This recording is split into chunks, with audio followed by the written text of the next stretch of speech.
Hey there, and welcome to another What Works for Me. This is where I talk about the film and developer combinations I use, and I just tell you what works for me, and you take that for what it's worth. And if you'd like to try to get the same results under similar conditions, you can probably duplicate these results, and maybe it'll work for you too. So I just don't want to be dogmatic about this stuff because there's just way too much of that going around in the analog community. So today I want to talk about Ilford Pan 100. Ilford Pan 100 is an emulsion which is sold in, or has been sold in, for lack of a better term, third world markets by Ilford. Up until very recently, it is my understanding that the Pan 100 and its companion product, Pan 400, are being discontinued, which kind of makes sense given the the shrinking of the analog market over the past 20 years. Frankly, I'm not sure why they didn't do it sooner. But this is a combination which I have used and I continue to use with great success. So much so that the other day I happened to be at a local establishment that sells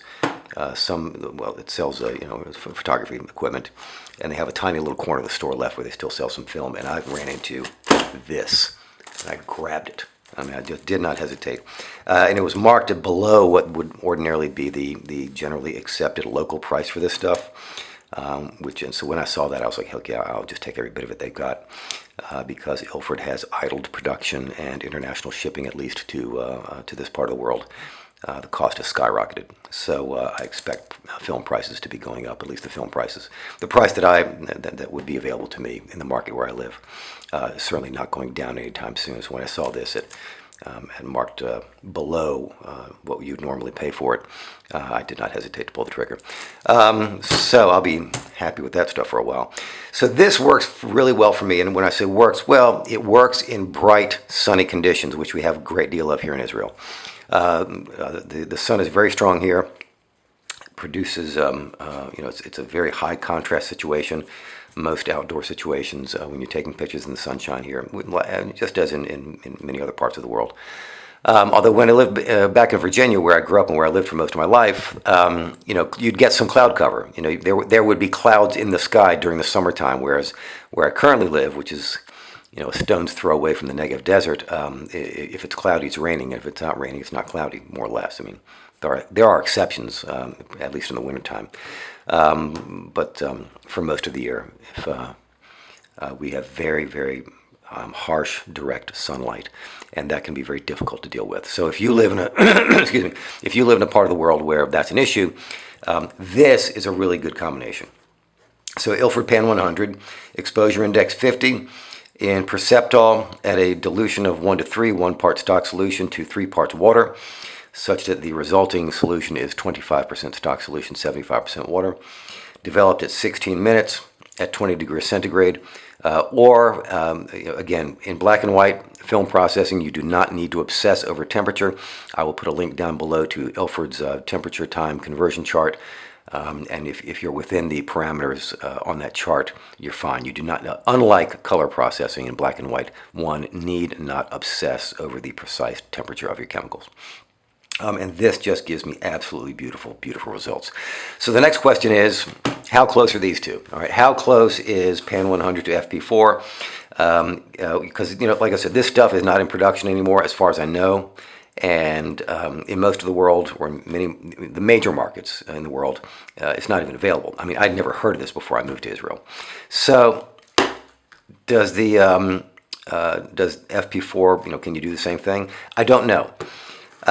So in preparation for this video, I took a look at the recommended times for developing Pan 100, which is on the inside of the box here, versus the recommended times for developing FP4 on the powder developer chart, and then I went and checked some of the liquid developers as well. The times are pretty close. They're very close. There's rarely more than a 2-minute discrepancy. Although 2 minutes can be a bit of a discrepancy, but 2-minute discrepancy when your recommended times are, say, 16 to 18 minutes, that's not that huge. So the recommended times are very close. In some cases, identical. In many cases, identical. So I strongly suspect that if Pan 100 is not, some earlier version of FP4, or some, like a version of FP4 minus something, like minus the plus, whatever makes it plus. It's pretty close, I would suspect. But I don't have the same confidence level as I do with Pan 100 and HP5 because I haven't done the ultimate test. And the ultimate test is you take these two boxes, you take these two boxes of film, you take them to a photo shoot, you shoot them under, back to back under similar lighting conditions at the same exposure index, take them home and develop them in the same tank. And if you get identical results, then then the stuff is, if it's not, again, if it's not the same, it's real close. I haven't done that. Maybe I will at some point, and it's an excuse to do another video, right? If I get starved for content. But so my confidence isn't as high, although I strongly suspect that if you were to follow the recommendations for FP, what would be the recommendation for FP4 would be Perceptol 1 to 3 at exposure index, where are we?